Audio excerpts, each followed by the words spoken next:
Good afternoon. OH? Excellent. Okay, so we do have the right crowd in here today. So to the question of how do you want to make a difference? Well, obviously, all of you are wanting to make a difference by being here this afternoon. So on behalf of our co-chairs for the university's campus campaign, Roxanne Damron and Jonathan Hook, thank you very, very much. Roxanne's down here in the front. Jonathan Hook wanted to be here, and unfortunately, due to the weather, he did have a slight fall this morning, so he's not able to be here for today's training, but not seriously injured, and he hopes to be able to be at the trainings that are occurring at the Gateway tomorrow. So I'm going to try to pinch hit. He is far better looking and a better speaker than I am, but I'm going to try to fill in if at all possible. So thanks to all of you for coming. There's going to be an attendance sheet going around in your sections. So if you can please check off your name just so we know who's here, and in case there are those that we want to do some extra follow-up on. I am excited to let you know that just like last year, we are going to be able to have this year's training sessions streaming on OneSource. So for those who aren't able to make it, they'll be able to download it and review this at a later time. So again, thanks to all of you. I know the weather's crazy, and probably many of you left areas where you were short on staff, but you still knew that Campus Campaign was an important investment for you to make the time, and so we are very grateful that you're here. So we're going to start out, that was the welcome and opening remarks. We're going to go through our timeline, have a brief training presentation, and then online giving demonstration as well. And I'm going to tag team to Roxanne kind of about the midway through, and then Tina Tomey from Campus Campaign University Office will also be up here. Okay, so we went through introductions. All right, so our timeline. Where do you begin? Well, February 2011, here we are. And the first thing we'd ask that everyone do who's part of one of our coordinators is that you first start out by making your own gift. I myself give to the Alzheimer's Research Fund, as well as to the Cardiac and Thoracic Surgery Research Fund. Those are a couple of funds that have hit closely to my home, to me personally and my family, and so I want to see those continue to move forward. So a lot of times that's kind of a good way to start that conversation when you're making that personal ask, is to talk about what you've chosen to donate to. Then we also want you to plan your campus. Am I still on track? Okay. All right. So make your gift. Plan your campus campaign strategy. Thanks for your patience with me, folks. I want you to recruit volunteers. One volunteer per 15 to 20 employees. And, for those of you who might be new, our rationale behind that is you get beyond more than about 20 employees for somebody to personally go to, and it gets that gets a little bit unmanageable. So we do suggest that you try to choose the volunteers in that corresponding number. Gift packet pickup and delivery. That is going to, I need to go back one slide. Okay, so gift packet pickup and delivery. For Central Campus, your team captains will deliver your gift packets to the lead coordinator in your college or office by February the 25th. For regional campuses, please make arrangements for your courier to stop by the development office, 1480 Lane Avenue, sometime between the 21st and 25th. For the medical center cost centers, coordinators will receive an email with instructions regarding the location of your gift packet pickup. And like last year, we are going to pick up in 3 locations. For Doane Hall, for the university, the main campus, it's going to be in Doane Hall 190. For Ackerman, it's going to be in building 660. And all of this information is on the handout that you got today. And for University Hospitals East, the pickup will be in nutrition services area there. Okay, so in March, we encourage everyone to hit our kickoff and fun fair, which is going to be on March the 1st at Mershon Auditorium Lobby, 3:30 to 5. President Gee and a couple other guest speakers will be there. This will be your opportunity to visit different displays and booths or tables that will have individuals highlighting certain, certain funds that are, I've never heard that sound in my life. I don't know what that meant. That will be highlighting certain funds that you have the opportunity to contribute to. And for the first time for this particular kickoff and fun fair, we are inviting all the faculty and staff to attend. So if you can make it there, that would be absolutely fantastic. On the 23rd, we are going to hold a fun fair here locally in the medical center area. Last year, we did have a fun fair over in the BRT auditorium, and we heard loud and clear from our staff that while it was great to have it on the medical center campus, if we could still make it a little bit closer to some of the direct patient care areas, a few more of those staff might be able to come by and check out the fun fair. So we are able to hold it in the Ross Heart Hospital auditorium, and we hope that you will encourage your staff to take a little time, maybe it's out of their lunch, maybe it's their break, to come by there on the 23rd of March. And again, all employees are welcome. I can't emphasize that enough. The picture up there in the corner is an example of one of the fun fair booths that you might see when you're at one of those events. Then also in March, on the 18th, we hope to have all gift packets delivered. So whether you have picked them up and you're part of the central campus and you're delivering them to the individual donors, or you're in the medical center area, our goal is that between the first of kickoff and then the 18th, that all those do get delivered. Also, if you have any packets at all that are undeliverable for some reason, if you could just jot a note and send those back to the campus campaign office, we would love to get those back, and we'll try to reroute those to somebody to make sure they do get to the respective recipient. We did have a couple of instances last year where some areas said they got the packets really late in the game, and even a few times did not receive their packets. And so we want to make sure that that doesn't happen this year. We want to get the packets to each and every person. Okay. Continue to encourage the giving. Continue to communicate to your staff. Every area is going to decide what the best way that is. Maybe it's some posters on a door. Maybe it's going to be emails. Maybe it's continuing to announce it in your staff meetings. But we can't emphasize that enough, just to communicate, over-communicate, and communicate some more. The deadline is the 29th this year. In the past, that has been on the 30th of April. We went with the 29th since that is a Friday instead of the Saturday. And the entire campus campaign does run clear up until, would be this fiscal year, but to actually count toward our participation totals, that's going to run from July 1st of 2010 up through April the 29th, 2011.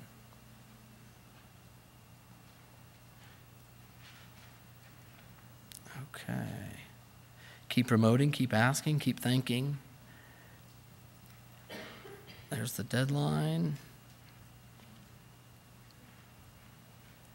And in May and throughout the campaign, we'd ask that everyone thank your volunteers, thank your donors especially, and then on the 26th of May, please put this date on your calendars for our celebration and recognition event going to occur at the Fawcett Center Ballrooms, and that'll be a breakfast event. We did that last year, and it was well attended, and this is going to be one event this year, just like last year, since we are one university, so the Medical Center and the university will be coming together for a combined campus campaign celebration.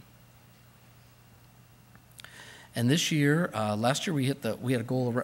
We hit 44.5%, and this year we're going to go ahead and stretch to 47. So if you want to jot it down, it's going to be 47 in 2011. Feel free to go ahead and use that. It's not copywritten. Okay.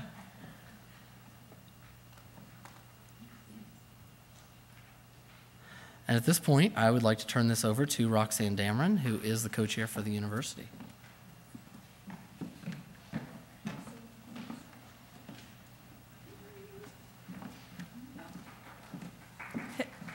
Thank you. And thanks to Steve, and I mentioned this earlier, he just got pulled in this morning, and we said, please, please, please pinch hit so that I don't have to stand up here and bore you all for the whole time. So now I'm going to bore you for a shorter period of time. So I'm going to talk about the planning, the ask, and generating excitement. I'm going to see how many of you have done this before. I believe in? Thank you. How many of you have done this before? Oh, great. So we've got some returning people. Hope to get some questions at the end from any of you new people who haven't done this before who need advice. We're happy to help. Okay, planning. First of all, decide how you're going to communicate the information about the campaign to the people in your area that you're responsible for soliciting. So are you going to have emails from you as the volunteer or the coordinator, emails from your dean, emails from your VP, your director, depending on which area you're in, maybe your unit manager. You can do newsletter articles, memos, bulletin boards. There's some good ideas. We've had a lot of departments, and especially around the medical center, use bulletin boards. It's good since we have so many different shifts running in different areas. It's good to have something up all the time that's consistent. Personal notes, meeting notices, presentations, those are all ideas of good ways to communicate to your staff. Are you going to set a participation goal? As Steve said, it's 47 in 2011, so we're going for 47%. Some of you may have had lower participation than that last year, and just want to stretch your own goal. Some of you want to go higher than that, totally okay, totally up to you. Participation is not mandatory. There's not incentives for 100% participation at all. So whatever works for your area or your department. What approach should you take to deliver your gift packets? Our preference has always and always will be hand-to-hand solicitation. So we would like, get volunteers. If you have, 12 people in your unit, you may want to hand them all their gift packets. If you have 112 people in your area, you might want to get 5 or 6 people to help. I mean, Steve mentioned a little bit of a ratio there earlier. It's easier if you have a smaller group of people to solicit. Other ideas are to go to a meeting. If you have a staff meeting, go to a meeting, take all of your pledge cards, hand them out there. We ask that you do not put them in mailboxes and just stuff the mailboxes and hope everybody's going to do something with them, because they won't. They'll forget. They'll throw it on their desk, or they'll throw it in their backpack or whatever, and they'll forget about it. There was an idea about delivering them with cookies, delivering them with candy bars, little notes, little personal notes. Hey, here's your pledge card. Let me know if you have any questions, that kind of thing, just to kind of get people excited about it.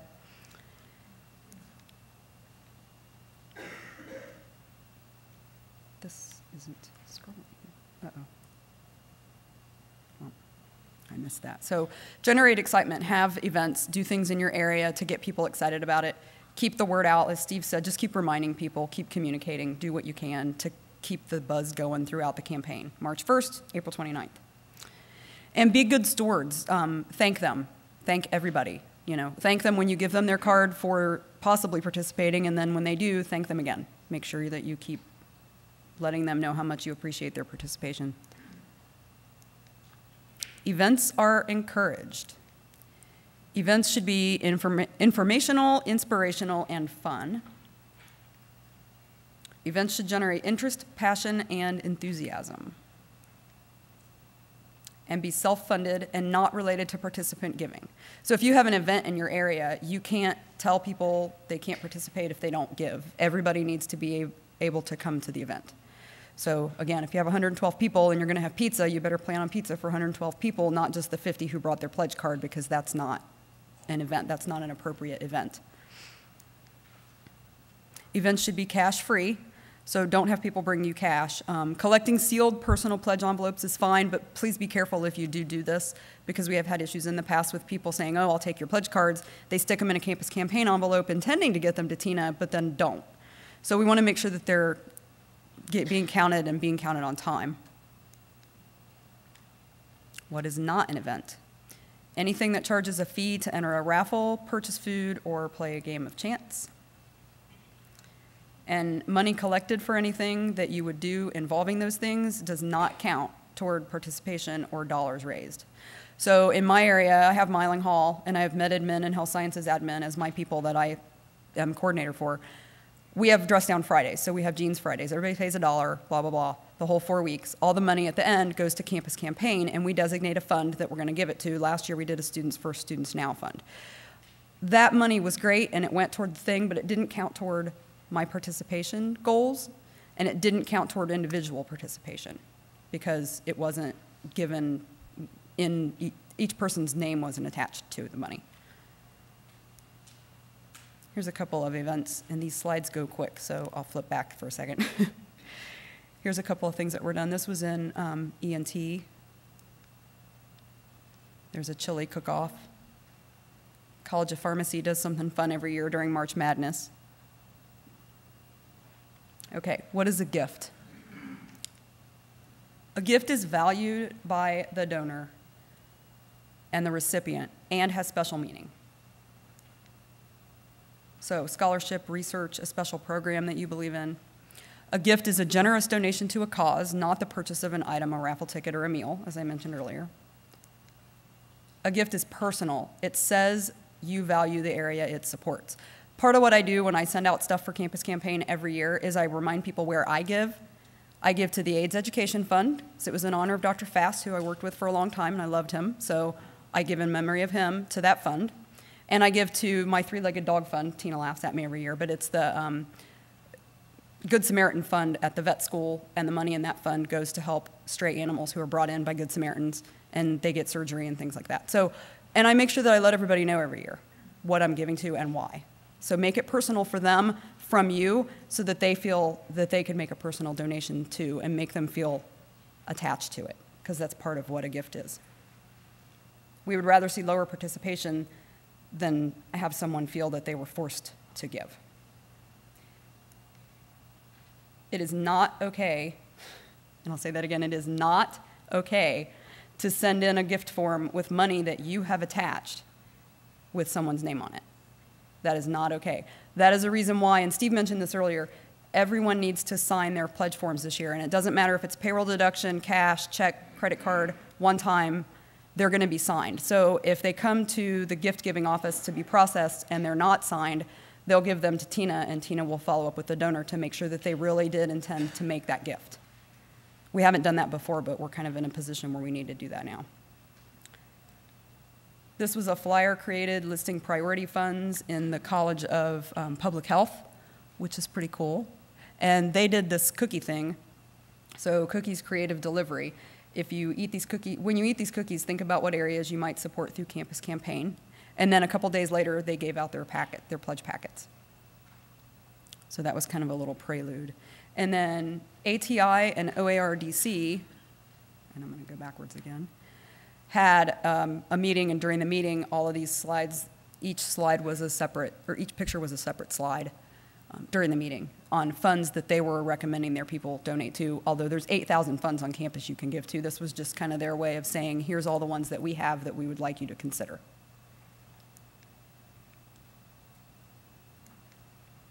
Some volunteer resources.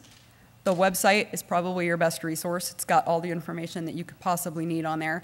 There's a printable giving form, which we encourage people to donate online, but if you need printable forms or you've got new staff and you didn't get a printed form for them, this is a good place to go to print one out, or print out several if you're having a meeting and you want them to have extra forms available. There's frequently asked questions, one for donors and one for volunteers. There's a timeline, there are tips.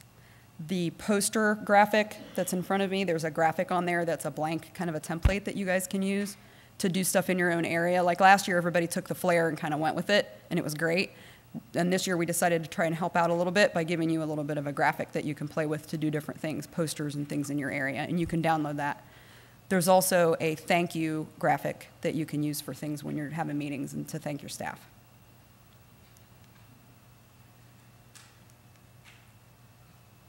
The Campus Campaign offices are great resources. The university and medical center development staff are always the best places to go for the things if you need it. For central and regional campuses, the fund is up there, or the website is up there. It's www.campuscampaign.osu.edu. There is a link on OneSource as well, so if you're on the medical center side, you can just go to OneSource and click it, and it'll take you right to where you need to go. Tina's going to show us a little bit more about that later.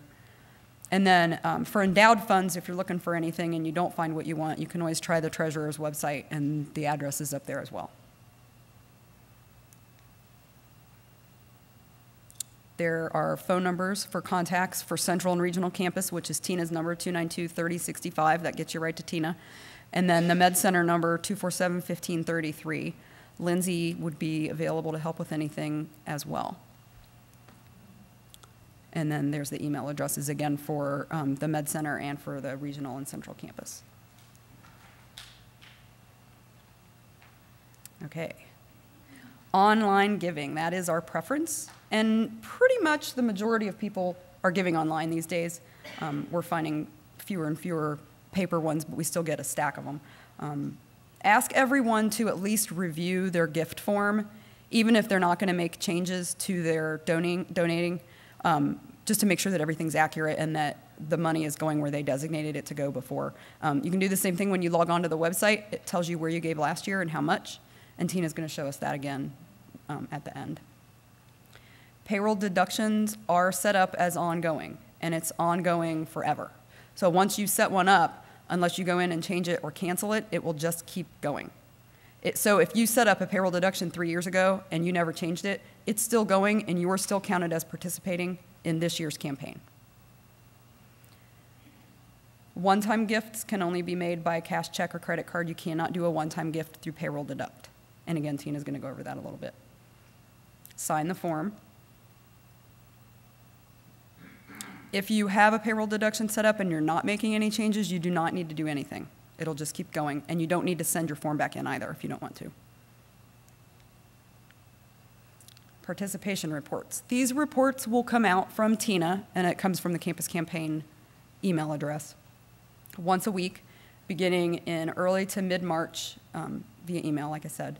The reports do not say where someone gave, how much they gave. It just says whether they gave or not. It just has a Y or a no, or an N for yes or no. So use the reports as kind of your guide to thank your donors who have given, but don't use them to ding people who haven't. We don't post them. It's kind of it's considered confidential for your use as a coordinator or as a volunteer to know, you know, this person gave, this person didn't. So don't put it up on your wall and say, he gave, she didn't, because then everybody's like, oh, you know, we don't want that. So be careful with how you use them, but they are for your use. Review the reports when you get them and make sure that you let Tina know by emailing Campus Campaign or Lindsay that if you have any changes. So if you have 50 employees and you only got 48 people on the list, you might want to call and let them know that you have 2 more people. The same as if you lost people. So if you had 50 and you needed 50 or 48, let Tina know so that they can take them off, because it'll impact your participation % in the end. Here's a couple more. Oops. Here's a couple more posters from last year. Oops. Of some events that were done in some areas around the meds. I think these are mostly around the med center. Questions? I tried to go slow. So, questions? Anybody? Nobody? I have hecklers in the audience, and not a single one of them raised their hand. Yes? I'm not a heckler. All right. It's okay. The weekly reports, I thought it said somewhere that there's the coordinators and volunteers. Yes. So if I report volunteers, it will go to them as well. Yes. As long as Tina has their information. There are some areas who, like for student life, the lead coordinator has decided to get all of their reports and then they disseminate them out from there. So if you're the lead coordinator for an area, you could say, just send it to me, and I'll send it for the rest of the way. Because some people don't want all the detail, and other people are, give me the details. So we can do it whichever way. Any other questions while I'm up here? Okay. Tina's going to go through some website information for you about what's out there. So, Tina, sorry. Thank you, Roxanne. See, I know they're clapping for you, not for me starting. So I really do want to thank Steve for pinch hitting this morning. We found out at the last minute about Jonathan's accident, so we're really glad that he was willing to step up here and do this for us. I must say, as I sat and listened to Steve and Roxanne, one of the things that I thought was, are we hearing a lot of do's and don'ts and do's and don'ts? One of the most important things is that you make the campaign fun, and that people who are participating see that as a valuable resource. It's a value to the programs, the scholarships, the research that's going on around campus, and that they really see that what they're doing makes a difference. And as the center of the poster says, how do you want to make a difference? And it says start here. So we're saying that, start here at OSU to make a difference. Start here in your department. Start here where you see things that you believe in every day. So one of the things I want to do here is, we'll see if it works this time, take you through the online giving site. Together we can make a difference. The online giving process is the same whether you're a medical center employee or you're at Central Campus or one of the regionals. The only difference is how you sign in. So we'll just show you that right away, or next here. So if you're from the medical center, you're going to come to OneSource, and there's the graphic that you click on here. If you're a Central Campus or regional campus person, you're going to go to campuscampaign.osu.edu, and this page will show up. So the pages look very similar. From here, you can give online or search for funds. So whether you're ready to actually make your gift or not, you'll need to sign in to look at some of the different, I think there's 4,500 funds on the website right now. So if you want to look at those and browse through those, you still have to sign on. So you'll click on that button, and it will take you here. For the medical center folks, you'll put your Novell login and ID. For Central and Regional Campus, it's your name.number. Same thing that respective folks are used to doing. And that takes you to the first page of the online giving site itself. And on this page, it's going to list, if you gave last year, it will list what you gave to last year. So this is my page. For this year, I give through payroll deduction to the Marion Campus Scholarship Fund. I went to Marion Campus for 2 years, and that's the scholarship I got, and I want to see that scholarship continues. And OSU Harding Behavioral Health Fund. So it lists those on there. I also gave a $15 gift to OSU Harding, so that is listed on there. And at this point, I have the opportunity right away to say whether I want to continue these, change the dollar amounts, or remove that with a credit card. I could remove it at this point and then search for another fund. One note on here, while Pelotonia gifts do count towards Campus Campaign, you cannot give to Pelotonia through the Campus Campaign website or on your Campus Campaign form. All Pelotonia gifts need to be made through the Pelotonia website. So if I move on through here and I want to look up other funds, they refer to this as, in our office, as the Giving Opportunities page. From here, you can search all the funds with a keyword. If you happen to know the fund number, you can put that in.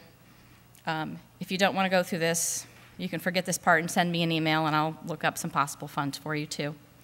But you can click on any of these priority items, and, for example, if I clicked on Social and Behavioral Sciences, it's going to take me to this page.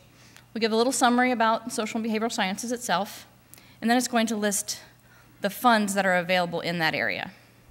So from there, I can pick a fund and say, I want to add that to payroll, I want to add that one to credit card, and then at that point I can put in the dollar amounts that I want to do.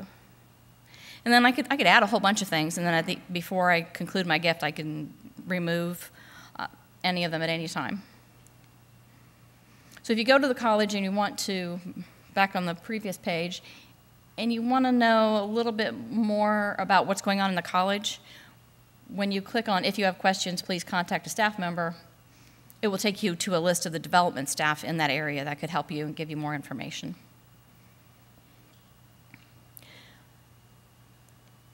Okay. So say I was going to do a search, and I wanted to do a search on wetlands, our wonderful wetland research park.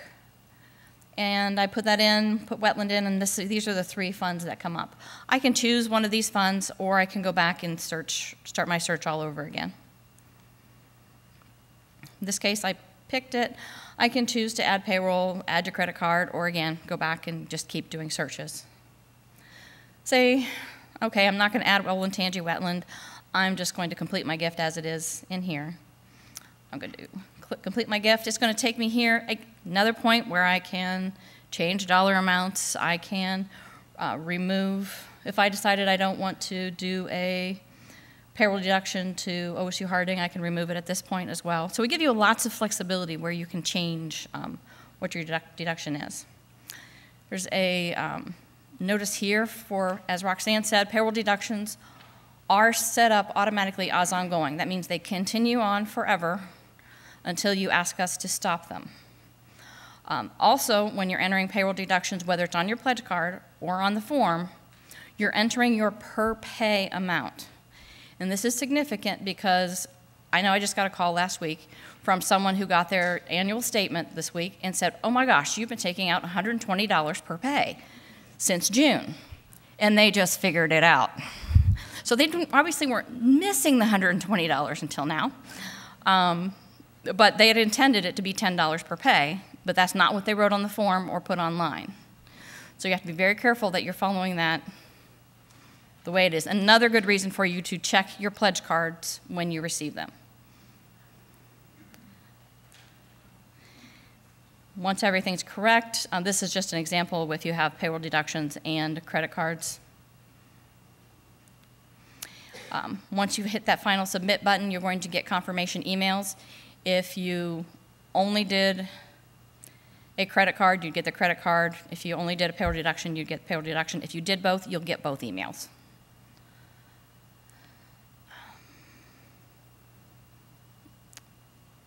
Okay. No one likes a blank screen. So that is the gist of our training. Any questions at this point? No? I thank everybody for coming. We'll be around, council members, Rox, Steve. If you have any questions now, feel free to take pizza with you. Pick up posters on your way out. We have plenty of posters. If they're not here, we'll have them available when you get your pledge packets.